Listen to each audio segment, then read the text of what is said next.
안녕하세요. 배신의 장미입니다. 구독과 좋아요는 사랑입니다. 부탁드릴게요. 그럼 오늘의 사연 시작하겠습니다. 저는 남편과 3년 정도 연애를 하고 결혼을 했습니다. 연애할 때부터 남편은 늘 책임감 강한 사람이라는 말이 딱 맞는 사람이었어요. 항상 약속을 잘 지키고 회사에서도 묵묵히 자기 일 잘하는 모습이 믿음직스러웠죠. 저는 그런 남편을 보면서 생각했어요. 이 사람과 결혼하면 적어도 생활이 불안하진 않겠다. 저는 사실 조금 특별한 길을 걸어왔습니다. 대학생 때부터 장사를 시작했는데 망한 적도 많았고 반대로 또래들에 비해 과하게 돈을 벌었던 적도 있었거든요. 남들은 아르바이트로 학비 내기 바쁠 때 저는 장사로 큰 돈을 만져봤습니다. 그때 깨달았어요. 대학 졸업장이 중요한 게 아니라 내 두 손으로 돈을 벌 수 있는 힘이 더 중요하다는 걸요. 그래서 저는 과감하게 대학을 그만두고 그동안 벌어둔 돈으로 작은 펜션을 하나 사들였습니다. 낡고 허름하던 그 펜션을 제가 직접 리모델링해서 숙박업을 시작했죠. 조금씩 자리를 잡으면서 주변 땅을 사들이고 손님들을 위한 작은 테마 공간도 조성했어요. 뭐 거창한 건 아니었지만 제 수준에서는 매년 조금씩 발전해 나가는 게 느껴졌습니다. 그리고 바로 그 펜션에서 제 인생을 뒤흔들 사람을 만나게 되었죠. 바로 제 남편이요. 남편은 친구들과 함께 펜션에 놀러 왔는데 정말 우연히도 저와 눈이 마주쳤습니다. 제가 손님과 눈이 맞게 될 줄은 상상도 못했는데 그게 운명이었나 봅니다. 남편은 나중에 고백하더군요. 그때 너 처음 봤을 때 정말 멋있어 보였어. 다들 회사에서 상사 눈치 보면서 쥐꼬리만한 월급 받느라 전전긍긍하는데 너는 어엿한 사장님이었잖아. 펜션도 번듯하고 강 다니는 네 모습이 너무 멋져 보였어. 그러면서 자기 이야기를 했습니다. 석사까지 하느라 돈을 다 날려서 남는 게 없다고. 그래서 더더욱 제 모습이 부럽고 매력적으로 보였다고 말이죠. 솔직히 조금 우쭐하기도 했습니다. 아, 이 사람이 나를 이렇게 멋있게 봤구나. 그렇게 우리는 연인이 되었고 3년간 연애 끝에 결혼을 결심했어요. 모든 게 순조로웠습니다. 예식장도 잡고 청첩장도 돌리고 양가 부모님께 인사도 드리고 그런데 결혼식 석 달 전 이제 식만 올리면 되겠구나 싶던 그때 남편이 갑자기 이런 말을 꺼낸 겁니다. 나 회사 그만두고 창업을 한번 해보고 싶어. 순간 제 귀를 의심했어요. 아니, 결혼을 코앞에 두고 무슨 창업이냐고요. 그래서 되물었습니다. 갑자기 그게 무슨 소리야? 남편은 말했습니다. 그때 펜션에 같이 놀러 왔던 내 친구들 있잖아. 그 친구들이랑 동업을 하고 싶어. 나도 늦기 전에 너처럼 강단 있게 행동하고 싶어. 그 말이 얼마나 간절하던지 차마 말릴 수가 없었습니다. 물론 저는 불안했죠. 안정적인 직장을 버리고 창업이라니 앞날이 캄캄했습니다.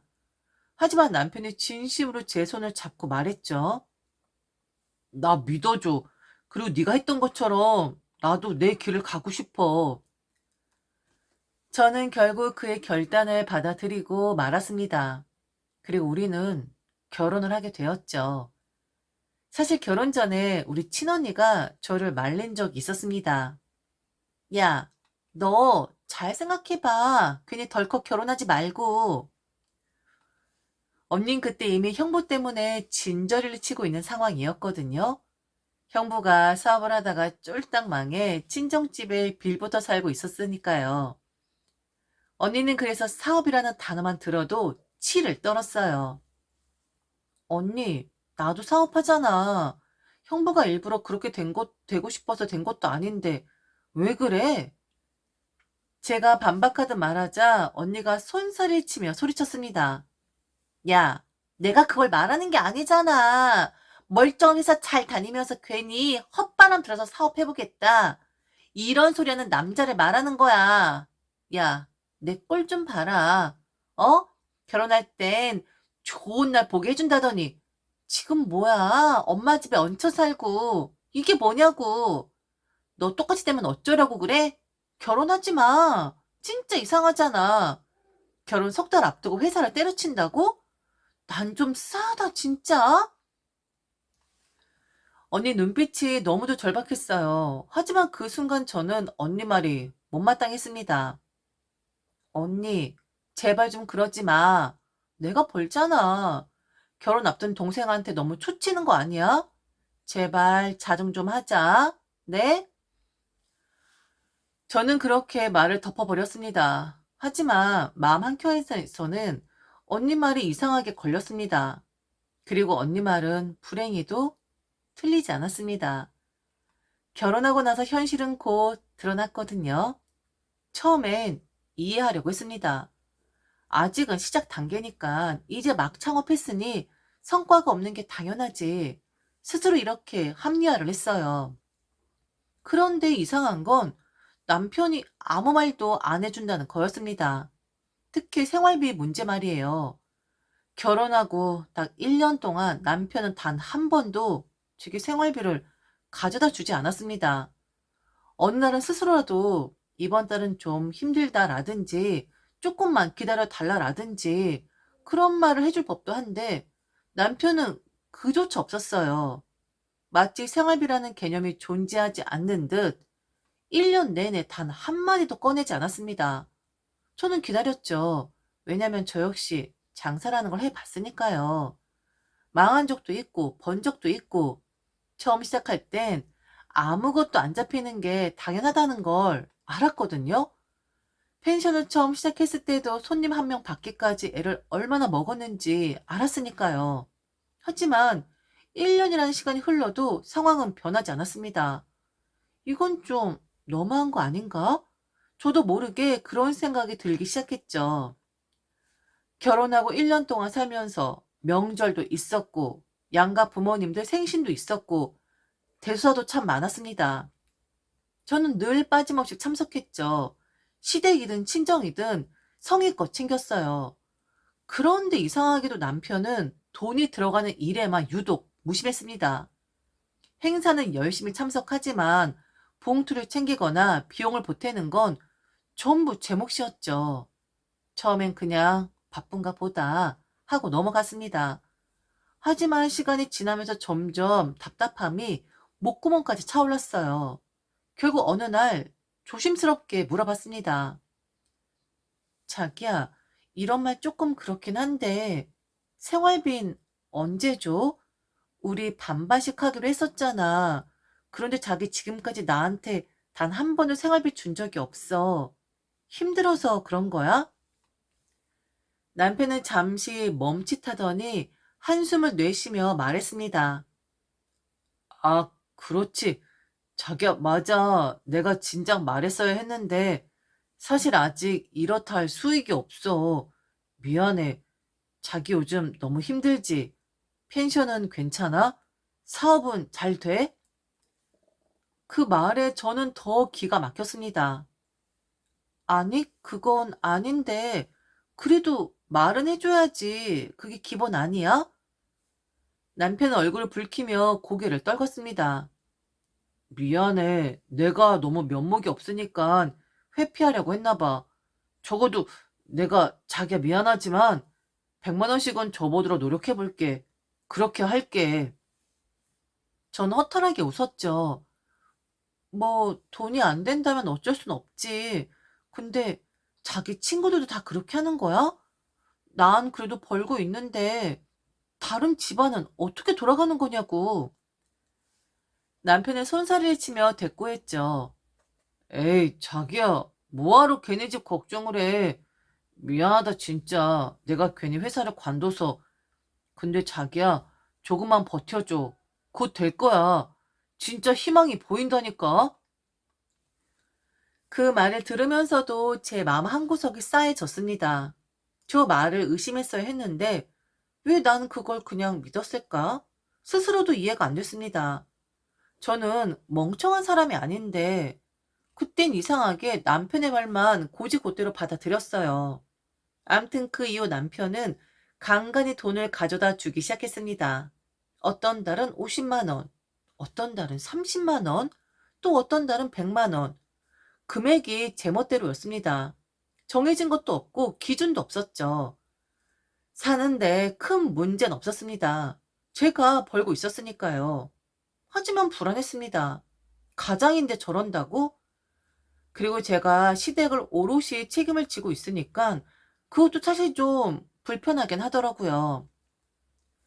시어머니는 대놓고 말씀하시진 않았지만 늘 은근히 그런 뉘앙스를 풍기곤 했습니다. 마치 제게 눈에는 보이지 않는 죄목을 씌워두고 은근히 찔러오는 것 같았죠. 그 말인즉 잘난 우리 아들이 네가 헛바람을 넣는 바람에 멀쩡한 회사를 그만두고 지금 뻘짓을 하고 있다. 이런 의미였습니다. 우리 아들이 그냥 회사 다니는 여자랑 결혼했으면 아마 회사를 안 그만뒀을 거야. 근데 너처럼 자영업하는 여자를 만나니까 아들도 괜히 창업하겠다고 따라한 거지. 시어머니는 이런 말을 직접적으로 하진 않았지만 말투와 표정 속에서 뚝뚝 묻어나왔습니다. 심지어는 네가 허락만 안 했어도 아들이 지금쯤 회사 다니고 안정적인 생활하고 있을 텐데 하는 뉘앙스를 풀기실 때는 정말 억장이 무너졌습니다. 아들의 선택을 존중해준 며느리가 죄인이 된 꼴이었죠. 그 때문인지 시어머니는 제게 많은 걸 요구하곤 했습니다. 남편이 창업 때문에 바쁘다며 시댁에 얼굴을 잘 못 비치자 시어머니는 이렇게 말씀하시더군요. 결혼시켜놨는데 아들 얼굴 코빼기도 못 보고 맨날 네 얼굴만 보게 되네. 아들 못 보는 값은 받아야지. 그러면서 아주 당당하게 용돈과 생활비를 요구하셨습니다. 마치 시댁에 출석 수당이라도 내야 하는 것처럼 말이죠. 거기서 끝나지 않았습니다. 시어머니는 남편의 여동생, 그러니까 신우 이야기를 꺼내들며 그녀를 아낌없이 지원하기를 바라셨습니다. 심지어 어느 날 제게 이런 제안, 아닌 제안을 하시더군요. 네가 아는 그 테마파크 신우가 맡아서 운영하게 하면 어떠니? 네 신우도 이제 자리를 잡아야 하는데 네가 도와주면 좋을 것 같은데. 아, 어머니 그건 좀 뭐, 안 돼? 싫어서 그러는 거야? 아, 네 사업이다 이거니? 아니 어머니 그게 아니라요. 아니 사실 그거였죠. 내가 수년간 피땀 흘려 일궈낸 사업을 신우이한테 맡기라니 이건 말이 안 되는 거잖아요. 결국 시어머니는 다른 길을 선택하십니다. 신우이의 결혼이었죠. 결혼을 시키겠다고 하면서 결정사에 등록을 시키자고 하는 겁니다. 그런데 그게 신우의 스펙이 그다지 좋지를 못했습니다. 하지만 괜찮은 남자는 만나고 싶고 결국 시어머니는 제게 엉뚱한 제안을 하십니다. 저기 미정아, 너 그 펜션 있잖아. 그거 우리 딸 이름으로 해주면 안 되겠니? 그냥 이름만, 그냥 명의만 그렇게 해주면 안 될까? 네? 어머니 그게 무슨... 아니 결정서에 갔는데 우리 딸이 가진 게 너무 없더라. 젊으면 좋은데 애가 나이도 있으니까 적어도 자산이라도 있어야 하는데 없잖아. 그냥 그거 딸 이름으로만 해놓고. 아니 어머니 그럼 그건 사기잖아요. 그 나중에 뭐라고 말을 하려고요. 어? 그건 나중에 생각하고 뭐 이것저것 생각을 하니? 그냥 그렇게 하자. 어? 우리 딸 결혼을 시켜야 할 거 아니냐. 참 가지가지 하더라고요. 결국 시어머니는 결정사를 관두고 신우에게 장사를 하라고 권하게 됩니다. 돈이 어디서 나올까요? 네, 바로 저였습니다. 그런데 제 펜션 장사가 막 잘 되기만 했을까요? 저도 자영업자고, 그리고 벌 땐 벌지만 못 벌 땐 못 벌고 하는 거잖아요. 그런데 시어머니는 그런 거 하나도 생각 안 하고 그냥 저한테, 아니죠. 저랑 남편한테 돈을 달라고만 하더라고요. 생활비 띄엄띄엄 가져다주는 남편인 당신 아들한테 저는 분명히 말씀드렸습니다. 어머니, 용돈이나 생활비는 제가 어느 정도 지원할 수 있어요. 하지만 아가씨 가게 자금까지 되는 건 무리예요. 제 사업도 요즘 힘들고 남편도 그럴 돈 없을 거예요. 그러자 시어머니가 뭐라고 하셨는지 아십니까? 아니, 집 있잖아. 집 빼면 되지. 그 돈을 우리 딸 가게 투자 좀 해줘. 그리고 너희 둘은 우리 집 들어와 살아? 그럼 되는 거잖아? 순간 귀를 의심했습니다. 집을 빼라고요? 아니, 그럼 우린 어디서 살라는 겁니까? 정말 환장하겠더라고요. 그래도 저는 속으로 생각했습니다. 이번만큼은 남편이 나서 주겠지. 제발 제 편 들어주겠지. 하지만 남편은 고개를 숙인 채 가만히 있었습니다. 아무 말도 안 하고 그냥 어머니 말씀만 듣고 있는 거예요. 그러자 시어머니는 더욱 기세등등하게 말했죠. 우리 집으로 들어와라. 딱 1년만 고생하면 돼. 사실 나도 자식들이랑 같이 살고 싶었거든. 근데 니들이 오래 있고 싶다고 해도 내가 바라지 않을 거야.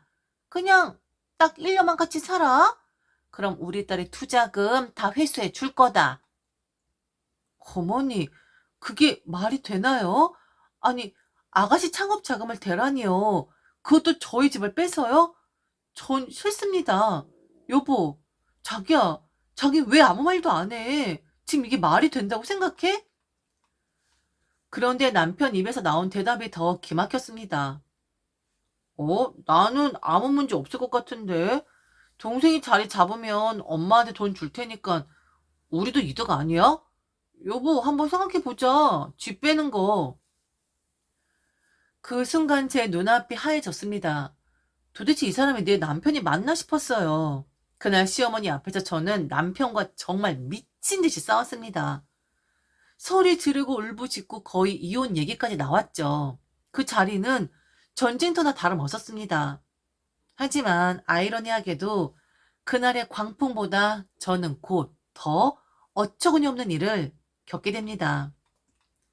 그날은 펜션에 손님이 많아 정신이 없던 날이었습니다. 분주히 움직이다가 문득 낯익은 얼굴이 눈에 들어왔어요. 어? 저 여자 어디서 본 것 같은데? 우리 펜션에 전에 왔던 사람인가? 고개를 갸웃거리며 바라보고 있는데 그녀가 먼저 환하게 웃으며 다가왔습니다. 미정 씨, 저 알아보겠어요? 그녀는 능청스럽게 제 앞에 서더니 이렇게 말했죠. 저 영진 씨 와이프예요. 지난번에 배불러 있었는데 이제 애 낳았어요. 저 알아보겠어요? 저는 당황을 숨기며 애써 웃었습니다. 아, 안녕하세요. 오실 거면 연락을 미리 주시지. 잘 지내셨어요? 그녀는 활짝 웃으며 배를 한번 쓰다듬었습니다. 그럼요. 아주 잘 지냈죠. 그런데 지금 둘째 들어있어요. 저는 잠시 멈칫하며 대답했죠. 아, 그래요? 어머, 축하해요. 그런데 미정 씨는 아직이죠? 얼른 가지세요. 성현 씨 돈도 잘 버는데 뭐가 무서워서 아이를 안 가져요? 네? 성현 씨가 우리 그이가 돈을 잘 번다고요? 그녀는 손으로 입을 가리며 웃더니 비밀이라도 털어놓는 듯 속삭였습니다. 어머, 미정 씨, 은근히 욕심 많구나? 나는 그 정도면 충분하다 생각하거든요. 근데 역시. 안 그래도 우리 영진 씨가 그러더라고요. 미정 씨가 좀 욕심이 많은 편이라고. 그게 무슨 말씀이세요? 아니, 성윤 씨가 시댁에 그렇게 갖다 준다면서요? 그리고 이번엔 그 시누이? 회사 1층에다가 카페 차려준다면서요. 야, 미정 씨 진짜 대박이에요. 난 미정 씨처럼 우리 시댁에 그렇게 후하게 못 해주겠던데. 우리 영진 씨가 맨날 미정 씨 얘기해요. 와, 대단하다. 성현 씨는 복 받았다고요? 순간 제 귀에 쨍 하는 소리가 울린 듯 했습니다. 머릿속이 하얘지고 눈앞이 빙글빙글 도는 것 같았어요. 뭐라고? 월급을 받아왔는데 그걸 나 몰래 시댁에 다 줬다고? 마치 판도라의 상자를 열어 젖힌 듯 그날 이후 제 마음속에서 모든 게 뒤집혔습니다. 화는 이미 머리끝까지 치솟았고 하루가 어떻게 흘러갔는지조차 기억나지 않을 정도였습니다. 이걸 어떻게 말해야 하지? 어떻게 따져야 하지? 어디서부터 시작해야 하지? 하지만 한 가지는 분명했죠. 그날 이후 제 인생은 더 이상 예전 같을 수 없다는 사실이요. 퇴근을 하고 저는 일부러 평소보다 일찍 집에 들어와 남편을 기다렸습니다. 머릿속은 복잡했고 심장은 덜컥거렸지만 오늘은 반드시 따져 묻고야 말리라 다짐했죠. 1시간쯤 지났을까? 남편이 현관문을 열고 들어왔습니다. 넥타이를 느슨하게 풀며 아유 피곤하다 한숨을 내쉬는 모습. 저는 그런 남편을 가만히 바라보다가 차분하게 말을 꺼냈습니다. 우리 아이 가질까? 남편이 눈을 동그랗게 뜨며 저를 바라봤습니다. 어? 갑자기? 왜? 오늘 영진 씨 와이프 만났거든? 둘째 가졌다더라? 그러면서 나한테 얼른 아이 가지래. 성현 씨 돈 잘 버는데 뭐가 무섭냐고 하면서. 영진이 와이프? 펜션에 놀러 온 거야? 아, 자기야, 그게 오해하지 말고 들어줘. 오해? 오해는 무슨? 얼른 가져와봐. 말로 둘러대지 말고 난 네 말보다 월급 명세서를 믿을 것 같거든? 뭘로 확인시켜 줄 거야? 남편 얼굴이 하얗게 질리더니 손가락을 꼼지락거리며 더듬었습니다. 그게 자기야 미안해 진짜 미안해. 난 그냥 우리 엄마를 도와줄 수밖에 없었어. 처음엔 자기가 돈 잘 버니까 내 돈 조그만 엄마한테 드리자 그렇게 생각했거든? 근데 자기가 1년 동안 아무 말도 안 하길래 그래서 이렇게도 되는 줄 알았어. 딱 5년만 하려고 했어. 진짜야. 거의 다 끝났어. 이제 진짜 다 왔어. 그래? 카페 차려주는 걸로 끝내는 거야? 그게 자랑하고 다녔나 보네. 나만 모르고 다들 아는 거였어? 네가 시댁에 퍼주는 거? 날 바보 만드니 좋디? 기쁘디?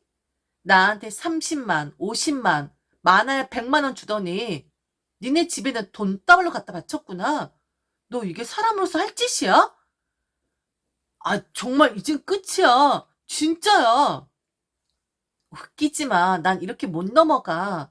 그렇게 아들한테 받아내면서 또 나한테 눈치 주고 죄인 취급하고 앞에선 나 빨아먹고 뒤론 아들 돈 빨아먹고? 안 되겠다. 나 집 쪽 들어봐야겠어. 당신 엄마한테 도대체 어떤 심정으로 그랬는지. 그 말을 내뱉자마자 저는 자리에서 벌떡 일어나 코트를 집어 들었습니다. 그리고 곧장 시댁으로 향했죠. 남편은 자기야 잠깐만 얘기 좀 들어봐 라며 허둥지둥 뒤따라왔지만 전 이미 멈출 생각이 없었습니다. 시댁에 도착하자마자 분위기 느낄 수 있었습니다. 다들 이미 알고 있다는 눈치였고 표정에는 죄책감은커녕 뭐가 문제냐라는 뻔뻔함만 가득했죠.